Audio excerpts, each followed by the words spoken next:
حضرت داؤد علیہ السلام کی قوم کے 70,000 افراد سمندر کنارے ایلا نامی بستی میں رہا کرتے تھے۔ ان لوگوں کو اللہ نے ہزاروں نعمتوں سے نوازا تھا، لیکن جب راحت و سکون آیا تو یہ اللہ کی عبادت سے محروم ہو گئے اور اللہ کی مخلوقات پہ ظلم کرنے لگے۔ تو یوں اللہ نے ان کو خبردار کیا کہ ہفتے میں ایک دن، ہفتہ کے دن شکار نہ کیا کرو۔ اتوار سے لے کے جمعہ تک جتنا شکار پکڑنا ہے پکڑ لو، لیکن ایک دن اللہ کی عبادت اور مخلوقات پہ امن کے لیے رکھ دو۔ یوں اللہ نے ان کا امتحان لینا شروع کر دیا۔ وہ اتوار سے لے کے جمعے تک سمندر میں مچھلیاں پکڑنے لگتے تو مچھلیاں زیادہ مقدار میں ہاتھ نہ آتی، اور ہفتے کے دن سمندر کو دیکھتے تو ان کو بڑی بڑی مچھلیاں نظر آنے لگتی۔ ان لوگوں میں سے ایک شخص کو شیطان نے ورگلایا کہ پریشان کیوں ہوتے ہو، میری ترکیب پہ عمل کرو، تم شکار سے کبھی محروم نہیں رہو گے۔ تو بس شیطان کے کہنے پر اس شخص نے ہفتے کے دن کانٹا لگا کے ڈوری کو سمندر میں ڈال دیا تاکہ مچھلی پھنسے، اور شیطان نے کہا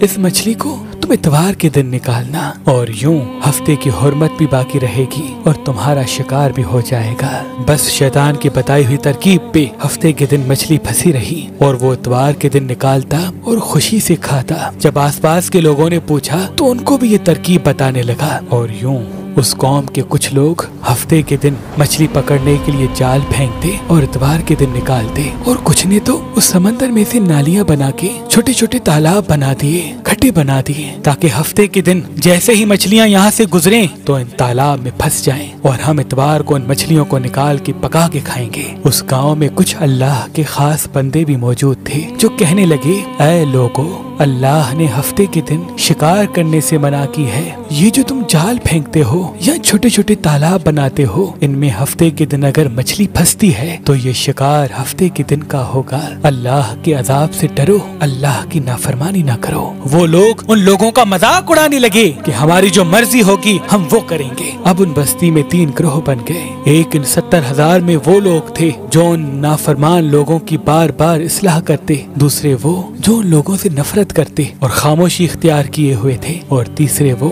جو گمراہ ہو کر اللہ کی نافرمانی کر رہے تھے۔ تو یوں نیک بندوں نے اس بستی کے بیچ میں سے دیوار کو کھڑا کر دیا اور یہ حکم نافذ کیا کہ اللہ کی نافرمانی کرنے والے اس طرف ہو جائیں اور ہم جو اللہ کے فرما بردار ہیں وہ اس طرف رہیں گے۔ وہ صالح لوگ بار بار ان سے کہتے رہے، اے لوگو، اللہ سے ڈرو، قوم سمود، قوم لوط کا جو حشر ہوا اس کو یاد کرو، اللہ کی نافرمانی نہ کرو ورنہ تم پہ بھی کوئی عذاب آئے گا۔ وہ سارے نافرمان جن کی تعداد تقریباً 12,000 تھی، سب ہنستے رہے کہ یہ تو سب کتابی باتیں ہیں، ہم پہ کوئی عذاب نہیں آئے گا۔ بس جیسے ہی وہ گروہ 2 حصوں میں تقسیم ہو گیا، ایک وہ جو اللہ کے فرما بردار بندے دیوار کے اس طرف تھے، اور دوسرے وہ جو نافرمان بندے جو دیوار کے اس طرف تھے۔ وہ نافرمان پوری رات ہنستے رہے، مذاق اڑاتے رہے، اور وہ اللہ کے خاص بندے دیوار کے اس طرف اللہ سے معافی مانگنے لگے۔